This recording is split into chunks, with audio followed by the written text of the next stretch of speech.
Democratic Party, APP, Mr. Sami Jabari. Thank you, my brother. The presidential candidate for the Thank you, sir. Professor Peter Umani.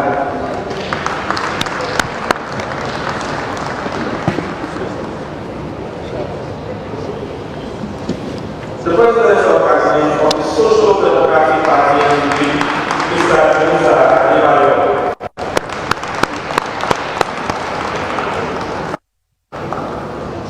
And presidential candidate of the Zenith Labour Party, ZLP, Mr. Nabelis Daniel.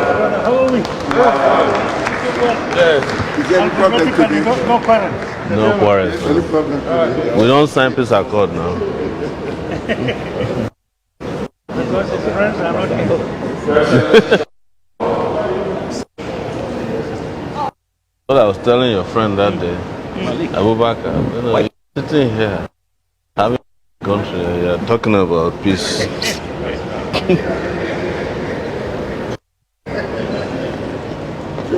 How is that?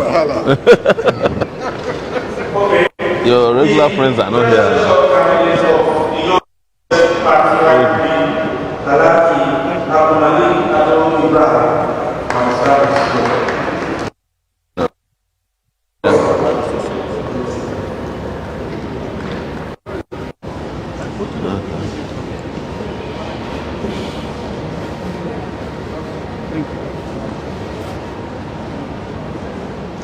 Thank you so much. Try and give me the number to you. I will definitely. No problem.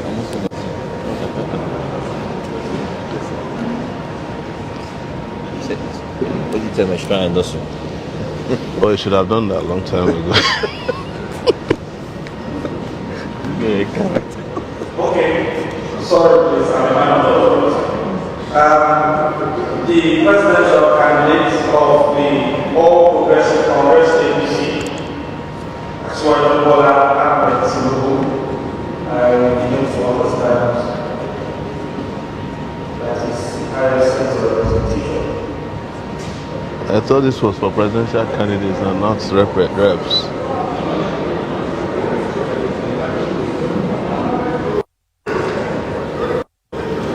No representation, I beg. We don't want that one.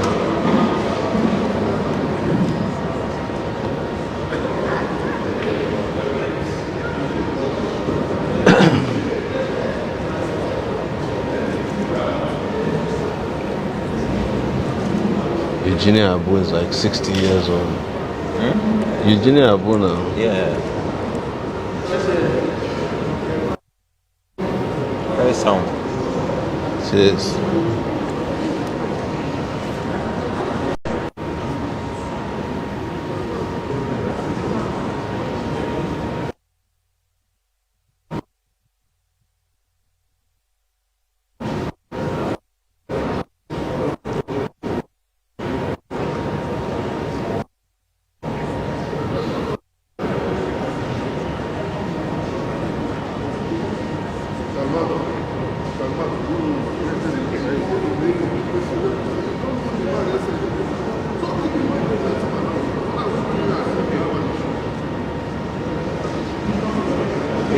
Thank you very much, ladies and gentlemen. Dr. Hassan Iman, who is also the Director of Legal Services, the All Progressive Congress Presidential Council, who is representing the presidential candidate of the All Progressive Council. You're welcome, sir.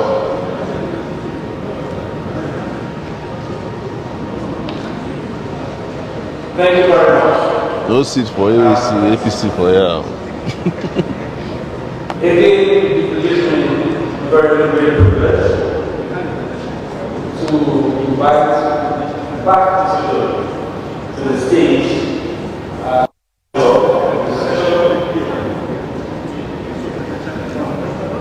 That's what I thought too. It's an interactive session also.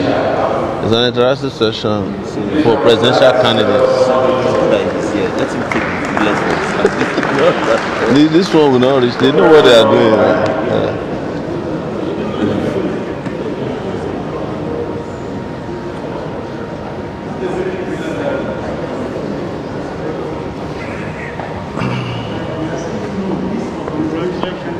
Thank you very much.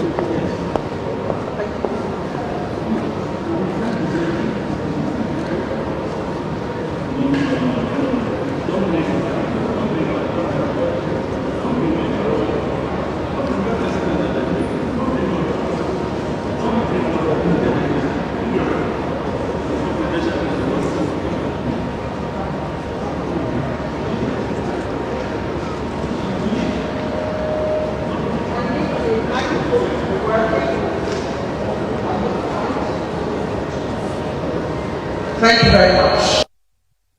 A very good afternoon, distinguished ladies and gentlemen. Mr. President, should I proceed?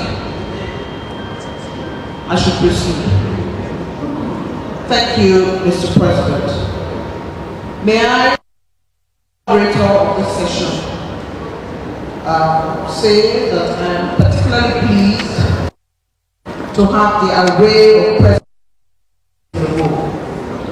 And in terms of percentages, I would say that if we have all those who are here at 98.5%, then the NBA has done very well. Because those who are here are physically present at 98.5%. If there is a slew of complaints or anomalies, is an error of margin of 1.5 to create the indulgence presidential candidates as peace-loving persons to allow. And having been panelists many years ago, people who are your followers, the tape forward and be ready to have anything thrown at me because I've chosen to serve. Candidates here present, all of them in their finery,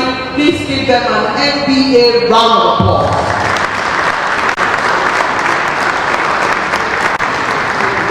I'd like to thank all of you as a model not by I trained for and God had gifted me loving Nigerians, interview angry Nigerians, interview people big I think position this afternoon. I'd like to say that all the presidential candidates who have made it to this place are those who believe that they have something to say, and those who have not made it have something to say but unfortunately are unable to make it. So for me, those who are physical are the ones who will have a conversation with Mr. President, correct? It doesn't make the others who are not here any less presidential candidates. So at this point, I would like to say that the plan we have for this conversation is to take each theme, look at it from the prism of the eye of the preparation of each presidential candidate, and go from one to the other. We will make a general position in terms of just a generalist comment of an overview for 2 minutes for each presidential candidate on each topic, and then we'll come back and give them the opportunity to speak for 3 minutes in closing. So it's a bit at the top of its head and in reverse, because at closing, 3 minutes at closing, first 2 minutes of each, by welcoming the presidential candidate of the Zenith Labour Party, Mr. Daberechuku Daniel Mwanya. I'd like to welcome you, sir, and invite you at this point to speak to the issues of security and what your party has to offer in that respect. Mr. Mwanya, Zenith Labour Party. Please encourage all the presidential candidates that are here. We're looking at security, sir, and I'd like you to tell us in 2 minutes. what your party has.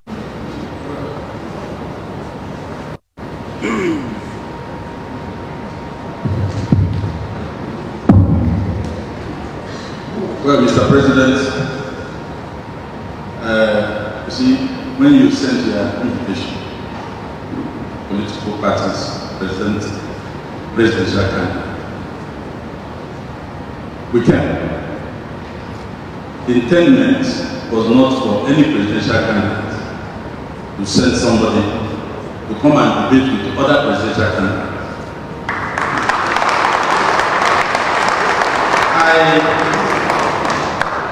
As a lawyer, we don't sit down and address the court.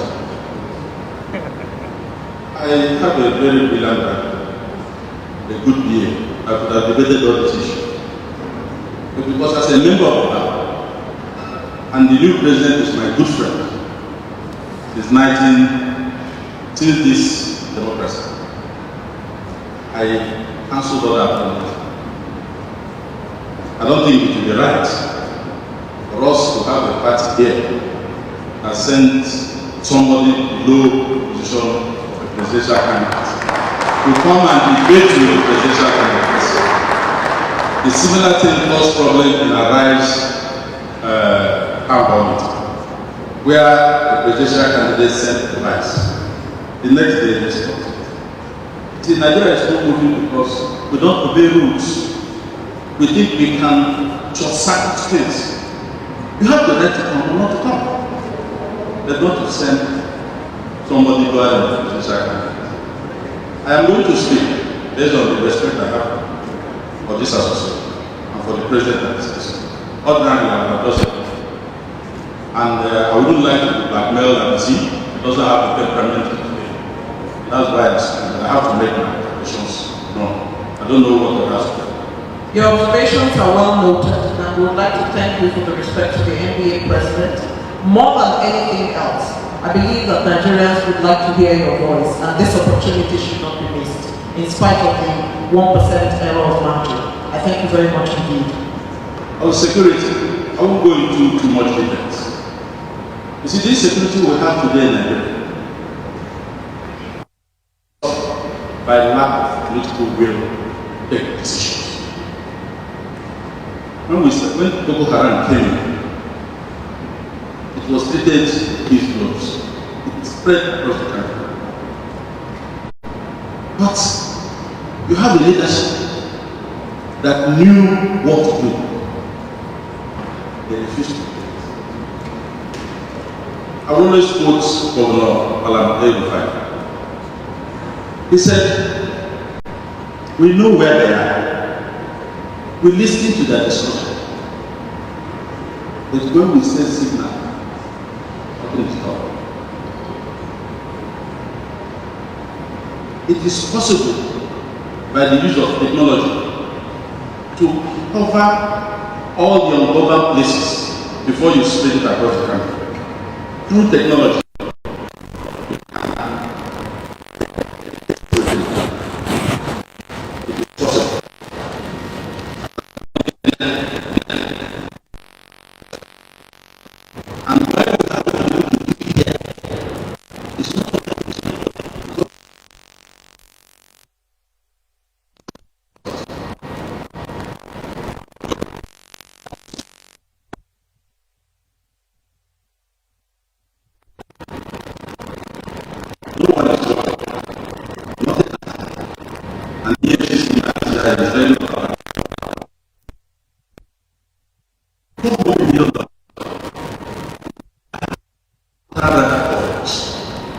All the other places and if possible across the country. So that you start at the point, you can see what is happening in different parts of the country, particularly those spots. Today, people are killed, people are kidnapped, women are raped, and nothing happens. Criminals are caught. The next moment, they are back on the streets. So who is deceiving who? That is the main thing we have to address. Insecurity all over the country. There's no part of Nigeria now that is not feeling it. Every part of Nigeria is now feeling what is happening. And we cannot move out. I will have a total overhaul of the security and the country. Situation where you have people who play experience. But when you get to the point, you don't see anything. You don't know whether they are part and parcel of this security or whether they are the ones causing this. The issue of ransom has helped. My government will not negotiate with terrorists. I will smoke them out. I will meet them where they are, and I will leave from the front. Zenith Labour Party has spoken. Please give a round of applause to Mr. Daniel Wanamu. And we would like to thank you for your candor. Thank you very much indeed. Alhaji Abdul Malik Ado Ibrahim, your Progressive Party. You have 2 minutes to talk to us about security. Is that microphone working? There you go. Mr. President, members of the NBA, and fellow presidential candidates, thank you for having us here. The word security context always connotates men with guns, women with guns. The biggest problem with security in Nigeria is the lack of power, electricity. And here people see people, even this 400 million that was spent in Abuja, without power, it's useless. A camera without power is useless. A phone without power is useless. We need to get the security profile of Nigeria back on track by providing that human right of power, and that will give us better security. If we miss this opportunity, we're going to find ourselves in deeper trouble than we really are. Power gives you the ability to see things, to hear things, and it also gives you the ability to react. And react is what we don't do on time. We see things after the fact. Why don't we see them when it's happening? The panel earlier on security was talking about England,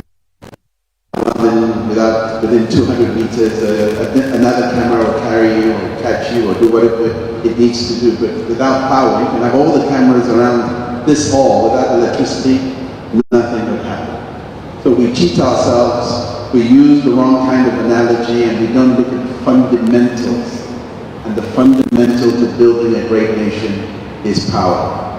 And that power also helps you when you're talking about prisons. How do you know who is the prisoner? How do you know if your judicial system is not well powered? Rely on the information that has been gathered, that is not on a piece of paper that can be easily eradicated. When you have an automated, electronically functional system with national servers, you get the kind of law you need because there's traceability. And this is a fundamental element. But one more thing in security that's important, it's not just about the man and woman carrying a gun. Food security is important because if you have a full stomach, you're less likely to do something stupid. Criminality can also have a root cause in hunger of the stomach. This is a fundamental part of what we miss as governors, as administrators in a country such as Nigeria. Food security is important. Health security is important. Because if I cannot get my mother into a hospital, I'll do whatever I can do. If criminality is involved, I'll do it. But if there's a healthcare system that I know at least gives her a fighting chance, I will take my opportunity because I have a good job and because I have a system that takes care of the needs of my people. I'd like to stop you there, Prince Abdul Malik Ado Ibrahim, young Progressive Party presidential candidate, speaking on security. I'd like to adjust the plan in timing a little bit. On each of the topics, and then everybody will then have 3 minutes of an overall conversation. So that gives you a little more time than just 2 minutes on each of the topics. I would like at this point to invite Mr. Ebenezer Adewale Adebayo, presidential candidate, Social Democratic Party, to speak in 2 minutes on security. Thank you very much, President of the NBA, ex-members of the NBA. Before my 2 minutes starts, let me associate myself with the position taken by my colleagues here. Out of respect for the NBA, that's why we're here. In similar forum, I've always told them, if we invite president candidates to discuss, has to be somebody who actually is contesting, and somebody can deny. Okay, but with respect to security, the first thing that will guarantee security is to elect the proper commander-in-chief. And that commander-in-chief will set up the proper government. Now, there could be differences in statistics, in doctrine, in methods. If you elect my brother Malik, he's not going to govern the way I will govern. Same for another person. However, fundamentally, there must be a government in place. And once you have a government in place, you will not see many of the elements that you see today. What is happening in Nigeria is that because we have incumbents, but there's no government. That is to say, so if someone is the Minister of Defense, he's not going to be somebody who just sitting down there ignorant of what is going on. The National Security Advisor has to have a coordinating power, not just somebody hanging on to the job with their life. But institutions are supposed to work. The armed forces, Navy, Army, Navy, Air Force, other services, the police. But what I want us to understand clearly that's going on in this country today is that we are assuming that security means law enforcement or public safety. Security means people in the country being able to have a psychological state of mind that the system works for them, and then they become supportive of the system. What is happening here, which we are coming to correct, is that right from the president and commander-in-chief to the vice president, to people who work in the state house, to the ministers, they are sabotaging the system. Because their objective and their purposes conflict with the public interest. You are using security to raise funds for your party. Already there's a conflict between your personal interest and the political and the public sector. If you are promoting people in the armed forces relative to your personal agenda rather than professionalism, so these are all the problems that we are facing. So in essence, let me summarize by saying that we don't have any unique security situation in Nigeria. Our security situations are mild compared to powers of our size. Turkey, Egypt, South Africa, and all of that. What is giving us headache that we don't have a government in place. So a simple situation that should be dealt with by a constable or a divisional police officer is now becoming a major crisis, and that is the system we need to put in place when we go forward. Thank you very much indeed. You have heard from Mr. Ebeneza by your presidential candidate, Social Democratic Party. At this point, I'm going to go to the presidential candidate of the Action Alliance Party, Major General Alhamza Mustafa. Major Alhamza Mustafa retired. Forgive me. Major Alhamza Mustafa retired, presidential candidate, Action Alliance Party. You have 2 minutes. Thank you so much. Let me start by rendering my sincere appreciation to the ESCO for the thought of coming up with this seminar at this point in time. I will go ahead and put my 2 minutes starts now, if you don't know. Nigeria has come a long way, facing abuses. Some understood, some contractually done between elites and their friends in Nigeria and outside. It's a country moving on boards of compromises, facts. Nigeria is facing a very unusual situation. Therefore, Nigeria requires an unusual approach if we must be. I listened to the panel on security. I listened to the panel on security. If you don't mind. I give you this. Thank you. Sorry about that. I listened to the panel on security. Let me say with all sense of humility, looking at Nigeria from the immediate issues will just take a president, no matter how vibrant, into the office, just doing the routines, and you will not see the end result. It's a target. It is a country that is endowed. So therefore, looking at Nigeria from a security point of view, and from the current military structure, paramilitary, the support into the police, and now civil defense additional, Joint Intelligence Bureau of Nigeria is not enough. A country will know itself first. Now the question you may ask is, what makes Nigeria, in the eyes of the world, God has endowed you with every single aspect of resources known to mankind. Therefore, Nigeria will remain a target. Nigeria has just been there, a targeted country that will never be allowed to meet her aims. And this started from 1972. That's why a panel like this, the title State of the Nation, is so fundamental such that all other members of the intelligence community, especially the Office of National Security Advisor, should come forward to tell you, even at the periphery, what is the state of Nigeria. We are beating about the bush. Because of time, I will tell you this. Up until we did our homework 5 years, 8 months, and we are sitting on data.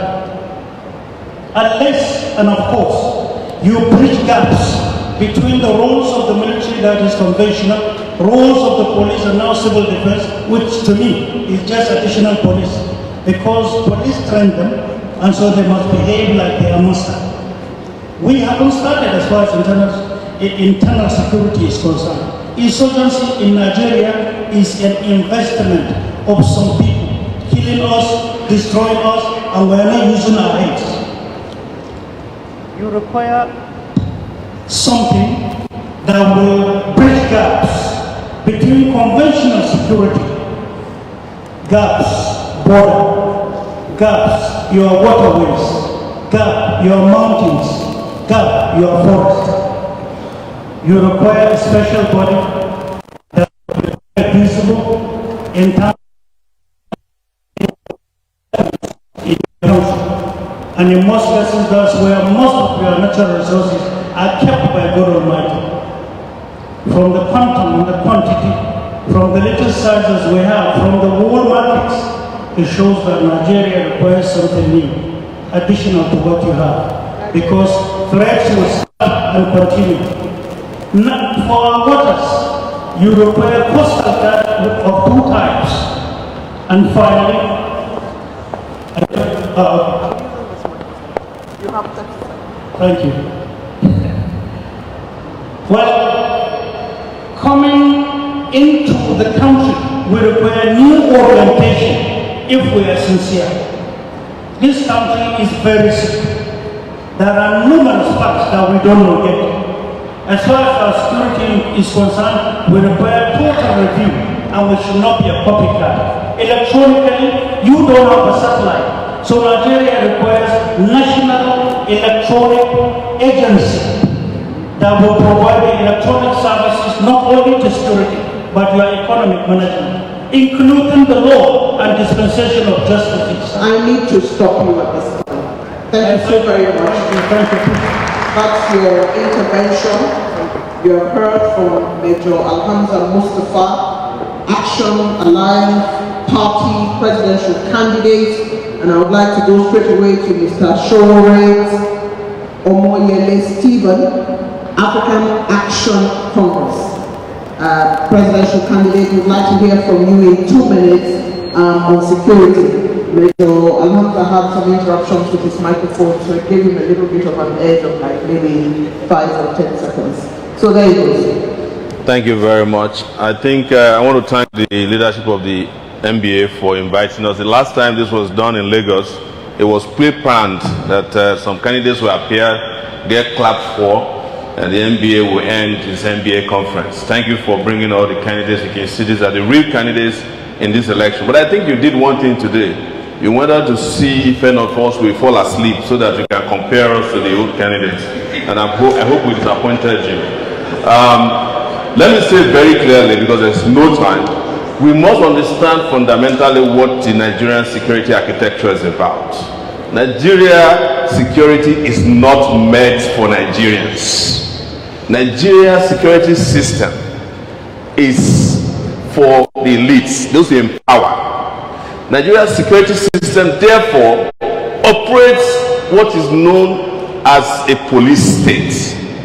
All our policemen, our electronic system, our investment in recruitment, the judiciary is meant to protect those who are in charge of Nigeria, the owners of Nigeria. Abuja tells you all of it. You can find more policemen about 1 mile square here than you can find where Boko Haram is ravaging Nigeria. I drove from Zamfara, or was it Kebbi, to Sokoto. There was no single checkpoint. But if you threaten the Nigerian ruling class today, you will find that you have security in this country. And as most of you know, I'm a regular with the courts. I have over 3 criminal cases, including one that will come up tomorrow for cyber crime. I have another one, treasonable felony. My prosecutor before is seated here, S.A.N. Liman, who prosecuted me unsuccessfully for treason, and after that he abandoned the prosecution. I haven't seen him until today. So I greet you. You are welcome. He's now representing Ebiloko. And I must say to you as well, that for us to get a Nigerian security system for the Nigerian people, the Nigerian people must be able to vote for a Nigerian leader. Because any leader that is voted for religious reason is going to be the leader for the religious movement. Any leader that is voted on ethnic basis can only represent his ethnic concern. Any leader that is voted on the basis of any primordial sentiment will only represent that primordial sentiment. And that's why Nigeria is where it is today. Go and ask Ken Saro-Wiwa if you could reach him. Why did they kill him? For the Nigerian elite. They killed him because he touched their most important anointing oil, crude oil. They killed him for it. They would have killed me had Liman not abandoned the case. Because he was brought in to carry out that, but at a point he decided that he couldn't continue with it. And I must tell you that they will kill any one of you. And let me say this, because I know time is running out, that when it is time to protect the elites, you will find some of the best lawyers in this country. You will find some of the best judges in this country. You will find some of the best policemen. In fact, when the elites are concerned, you know that there are electronic devices listening to every device in this country. When the elites are concerned, you will find cameras that are working. But when it is for the Nigerian people, there's nothing that will work. But I would say also that in an attempt to muzzle and cow the rest of us, they have also done themselves in. Because in an attempt, for instance, that we don't get to hear from the terrorists, they have also disabled the listening devices because they are committing crime as well as leaders of this country. One last thing I will say, which is important, is that we have not gotten to a point where Nigerian leaders understand security. Because the first security, which I agree with everybody here, that human security. You cannot push 133 million people into multi-dimensional poverty and you are talking about security. It won't work. You cannot have an account general that stole 150 billion naira and spend only 2 days in detention and decided to be the governor of the state next time, and you can have security. You cannot have people above the law and some other ones beneath the law and expect security. So what Nigeria needs is a leader who understands the importance of human life first and foremost. Not a leader who has the highest number of lawyers defending it. As I said, and I'll say finally here, there are great lawyers in this country, but ask yourself, which lawyer as a pro bono service to defend poor people in this country? Most of them know. When NSAS happened, the Nigerian bar station did not raise films across the country. I'm saying it to you. If you have, show the person to me. While NSAS was going on, they were doing meetings with Fidel in Ibadan and having great conferences. I must thank the Nigerian bar station. You guys have some of the greatest conferences every year. Here you spend 1.something billion naira on conferences, but it is time to start spending that money on poor people, defending them and getting them out of jail. Thank you. I'd like also to place on the table that we should stay with the issues for which we are going to discuss. If you want to tell Nigerians about security, let's stay within the ambit of security. There will be opportunities to talk about other things. And also, I'd like as a moderator to say, and this is something that most presidential candidates that I've encountered have met when I'm working, it is critical that we focus as a people and as presidential candidates on the issues at hand, so that that presidential candidate we wish to thank you for your intervention.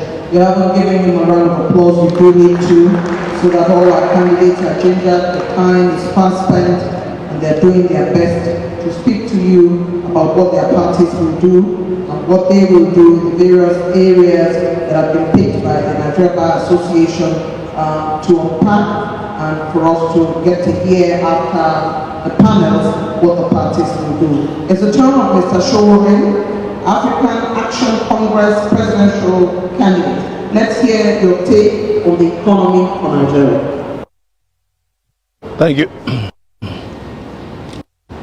I don't think this microphone is working. Can you give me that one? Thank you very much. At this point, don't worry, I can use two. At this point, I want to make a sober reflection growing up and watching NTA. And I used to watch it on NTA as a newscaster. A few days ago, I passed the NTA. The NTA is a shadow of itself. I know when you are talking about candidates that are using big words, you are directing your attention to me. But if you are born in this country and they watched you in the 80s or 90s, and you are not angry that the NTA that you used to entertain us with has become a shadow of itself, then there's something wrong with me. The problem with the Nigerian economy is simple. The Nigerian economy needs to change its philosophy. The economy of Nigeria, since military took over, had a different makeup dictated by the World Bank and the IMF. It is called Structural Adjustment Program. They have imposed it on us to the extent that Nigeria practices capitalism for the poor. Go and work hard. Socialism for the rich. Sit back, get waivers, sit back, sell companies that will spend billions to make to you for peanuts, and will still give you grants.